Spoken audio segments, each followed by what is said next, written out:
Hoy abrimos el programa hablando, queríamos decir, de ideas para fomentar la creatividad y el emprendimiento entre los más jóvenes. A lo largo de toda esta semana, 1.200 estudiantes navarros de 22 centros educativos se dan cita principalmente en Civicam, pero también en Tudela, para hablar precisamente de cómo emprender, para crear cultura de emprendimiento en Navarra. La culpable, podríamos decir, de este movimiento es la Fundación Caja Navarra. El gestor de proyectos de esta naturaleza es Jesús Jiménez, que nos acompaña hoy en el programa. ¿Qué tal, Jesús? ¿Cómo estás? Bienvenido, buenas tardes. Muy bien, gracias, Amaya. Es importante, ¿no?, desarrollar precisamente en este tiempo difícil económico la cultura del emprendimiento desde edades muy tempranas, en torno a los 18 años.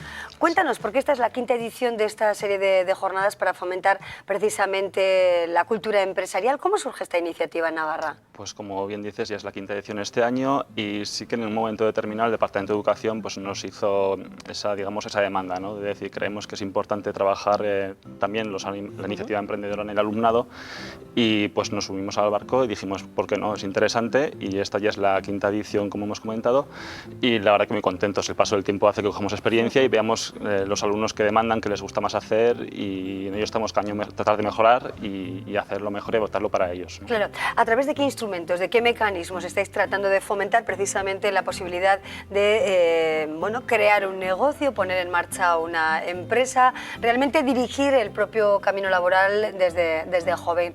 ¿Qué herramientas empleáis? Bueno, pues como hemos comentado, lo que hacemos es durante toda esta semana, ¿no?, pues invitar a los centros de FP de toda Navarra a participar en las jornadas. Para ello organizamos diferentes talleres en los que pues, fomentamos diferentes habilidades, ¿no?, para que darles esas pequeñas píldoras que ellos puedan utilizar tanto en su desarrollo personal como en su desarrollo laboral para ponerlo en marcha y digamos, tener aquí más competencias.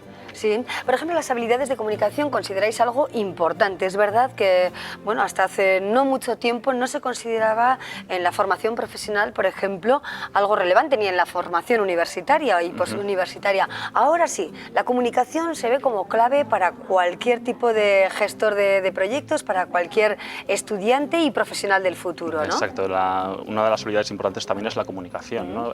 Creemos que tampoco de nada sirve tener una buena idea si no sabes transmitirla y saber comunicarla, ¿no?, qué haces y cómo lo haces, y por eso creemos que es muy importante también. Una de las competencias que trabajamos en esta semana también es la comunicación. Sí, bueno, entre otras cuestiones me llama la atención dentro de las jornadas que planteáis el plan del héroe. ¿Utilizáis de alguna manera este método o este sistema? Cuéntanos en qué consiste. Sí, el plan del héroe es lo que tratamos siempre y hemos visto estos años, es que el formato de juego es un formato que a los alumnos les atrae más y les hace estar más metidos en el taller y participar más. Y este en concreto que comentas sobre el plan del héroe pues es un taller muy dinámico en lo que trabajan sobre un formato de juego. Es como un tablero en el que según donde caigas pues tienes que tomar una serie de decisiones sobre un tema u otro, ¿no? Pues es una de las habilidades pues, que trabajar, resolver conflictos y demás. Claro. Bueno, y la técnica Scamper, con la que también trabajáis con los jóvenes y no tan jóvenes que se dan cita en estas jornadas. Exacto, este es un taller también muy interesante que gestiona desde Fundación Acción contra el Hambre, que trabajan mucho también el ánimo emprendedor en los jóvenes, y también es lo mismo, es un taller, bueno, es otra dinámica diferente, pero sí que influye mucho en el trabajo de equipo y en la toma rápida de decisiones para alcanzar un objetivo. ¿Y el método Belvin? El método Belvin también es un taller muy dinámico, muy participativo, en el que primero analizamos en un método test cuáles son las competencias de una persona, ¿no?, dentro de un grupo, si sería un líder, si sería una persona que es más trabajadora y no tanto en la toma de decisiones. Y el final de ese taller es un sistema de juego que es el tratar de desactivar una bomba. Entonces se plantean una serie de retos y el alumnado en un trabajo en equipo tiene que conseguir desactivarla mediante una toma de decisiones. Entonces el juego consiste en tratar de desactivarla y si no, pues hace un pequeño salto y es como que ha explotado la bomba, ¿no? Y es muy divertido y muy entretenido para ellos. Bueno, también hay conferencias. Hoy mismo viene al programa Javier Iriondo, que es coach, es un deportista, ha sido deportista en los años 90, viajó por Estados Unidos. Realmente, pues la vida se le complicó y luego es un hombre que ha salido adelante, un gran emprendedor, que hoy, por cierto, nos va a hablar de su último libro, que aquí lo tenemos, los 10 pasos hacia tu vida, ¿no?, o tu cima personal. Sí. ¿Por qué contáis con un profesional de esta naturaleza y qué puede aportar, ¿no?, con esa experiencia a los más jóvenes? Nosotros, como bien dices, también a las tardes, al margen de toda la actividad que centramos en los alumnos de FP, sí que queremos también, y más también hacia el público en general, no solo hacia los alumnos de FP, pues un poquito de estos ánimos educativos de decir cómo emprender, cómo salir adelante, afrontar retos, ¿no? Y que también la gente se cae, pero que también levantarse, ¿no? Y por Javier Iriondo, pues es una persona emprendedora que ha estado, que ha tenido problemas y que ha sabido salir adelante, y va a explicar un poco su experiencia, y creo que es muy interesante tanto para alumnos como para profesores, como el público en general. Bueno, y hablamos de alumnos, pero también están los profesores, efectivamente, con quienes se va a abundar sobre todo en un tema, ¿no? Como son los smartphones en las aulas. ¿Desde qué punto de vista o con qué necesidades se plantea este taller? Pues sí que es una demanda también de los profesores, ¿no? El que el uso del smartphone ahora mismo es... Todo el mundo tiene un smartphone, ¿no? Quien no tiene un móvil donde gestionas, hablas, haces de todo, ¿no? Entonces, ahora mismo quizás en el profesorado sí que se entiende el uso del smartphone como algo negativo, ¿no? Porque distrae al alumno, porque lo utiliza para otras cosas, no está lo que está. Entonces sí que queremos darle una vuelta a eso y decir, bueno, ¿y por qué no vamos a utilizarlo, ¿no? ¿Por qué no utilizamos todas las herramientas que tiene un smartphone para algo positivo o algo relacionado con la clase, ¿no? Entonces es trabajar un poco esa doble dimensión del smartphone y decir, porque va a ser algo malo, vamos a pensar que es algo positivo. Claro, también contáis con Diana González, que es una experta en nuevas tecnologías. Eso es, ella es la que va a dinamizar ese taller para profesores, y también va a venir una tarde a Civican a dar una conferencia siempre relacionada con la identidad digital, relacionada con el ánimo educativo. Bueno, son 5 años, ¿no?, de jornadas. Hasta ahora, ¿qué balance se puede hacer? Y sobre todo, partiendo de estas bases y tratando de inculcar estas ideas a los jóvenes, ¿cuál es el desarrollo siguiente si realmente se crea esa cultura empresarial y hay verdaderos proyectos interesantes para ser desarrollados de forma inicial en Navarra? Sí que notamos que también ahora mismo es una época difícil en el mundo laboral y demás, entonces sí que se está notando que cada vez los jóvenes intentan emprender, llevar a cabo sus proyectos y sus ideas. Entonces nosotros sí que damos estas pequeñas píldoras a los alumnos para que lo valoren y tengan un punto de partida, ¿no? Y sí que con colaboradores que tenemos también en estas jornadas, como pueden ser CEIN o ANEL, sí que en un momento dado les dirigimos a ellos también para que continúen con ese proceso de iniciar una época emprendedora. Sí, tenemos actividades similares a esta que planteáis desde la Fundación Caja Navarra en otras comunidades de nuestro país, iniciativas parecidas, ¿no?, de fundaciones u otro tipo de estamentos que estén, bueno, dando impulso y empujando de alguna manera a tener, bueno, un futuro distinto por cuenta ajena y no siempre pendientes quizá de sacar una oposición, de tener un futuro cerrado tras la aprobación de unas oposiciones. ¿Hay empresas o fundaciones que están luchando por generar este caldo de cultivo en España? En España, evidentemente, hay muchas entidades y muchas fundaciones que trabajan aplicando y ayudando a personas y a asociaciones a llevar a cabo proyectos emprendedores, pero sin embargo sí que esta actividad que hacemos nosotros, que son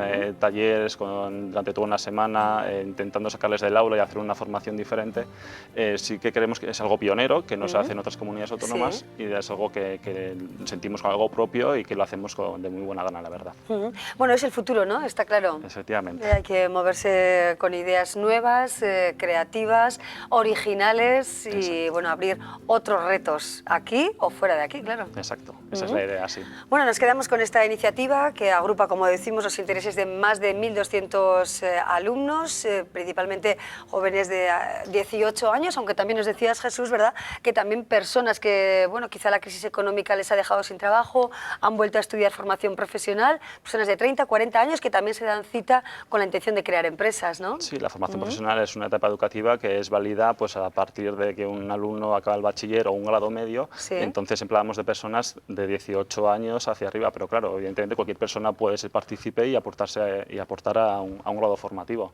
Y pues lo que dices, ¿no? Hay alumnos que pueden dar de los 25, 30 años o incluso 40 años, no hay restricción en ese sentido. Y por lo menos ayudar a personas que quizás se quieran reciclar o seguir formándose o ver que están en una situación de desempleo y formarse para adquirir competencias para otros puestos siempre es interesante. Bueno, tomamos muy buena nota. Desde hoy hasta el 29 de abril, completas jornadas en Civicam, pero también cierre de jornadas en Tudela. Hacemos una jornada, la jornada de mañana la hacemos en Tudela y el cierre de las jornadas será este viernes también en Civicam. Sí, perfecto. Jesús Jiménez, muchísimas gracias, mucho éxito. Y esperemos, bueno, tener nuevos empresarios navarros Navarros. Seguro que gracias, sí. Gracias muchas a ti. gracias.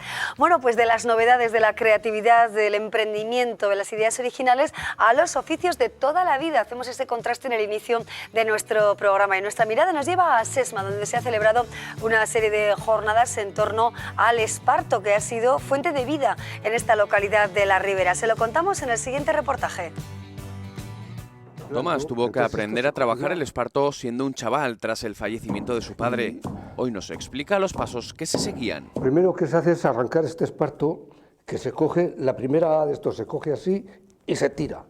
Y se hilaba, ponían aquí la cuerda y iban hilando. Esto se llamaba madejas. La recogían las mujeres, hilaban, normalmente hilaban las mujeres y los hombres lo cosían. Este candil, aquí hay que echarle aceite y se untaba la aguja para que pase más suave. Esto iba a ser, por ejemplo, una estérica, que diga, como es una estera, que se ponían en las entradas y así para el barro, y en los garrafones, pues valía para guardar el agua y eso un poco más fresco, porque entonces no había neveras y eso. Entonces para eso se forraban y se guardaba el agua más fresca. Durante décadas el esparto fue una salida con la que los trabajadores del campo completaban su escaso jornal en estas tierras por aquel entonces de secano. Por un lado, pues había poco trabajo, por ejemplo, las mujeres había poco trabajo y las mujeres se dedicaban a hilar de día, y luego los hombres cuando venían de trabajar o en los inviernos que no había trabajo, estaban pues eran cuando se dedicaban a hacer los productos finalistas que había, como esteras, serones, alforjas, todo este tipo de cuestiones, dogales, sogas, todo este tipo de cosas que eran productos finalistas que ya se vendían al... Bueno, había un sindicato que los vendía, los llevaba pues, a distintos sitios a vender, ¿no? Pero era un sobresueldo que había en muchas familias que lo pasaban un poco justo y les venía muy bien toda esa producción del esparto, ¿no? Tierra de pacharán, aceite, almendras, nueces, vino y cerveza y sobre todo espárragos. Fue este último producto el que creó un negocio más rentable que acabó con la tradición espartera. Vinieron los espárragos y eso hizo desaparecer al esparto. Los años 60 y 65-70 ya desapareció esto, claro, y esto es un poco costoso. Decimos, hay que arrancarlo, hay que majarlo, porque si dirías, voy a una tienda y dame 5 kilos de esparto. La Feria Arte Esparto de Sesma cumple 17 años. Alrededor de 2.500 personas acuden anualmente a esta cita en una localidad en la que viven 1.200 habitantes.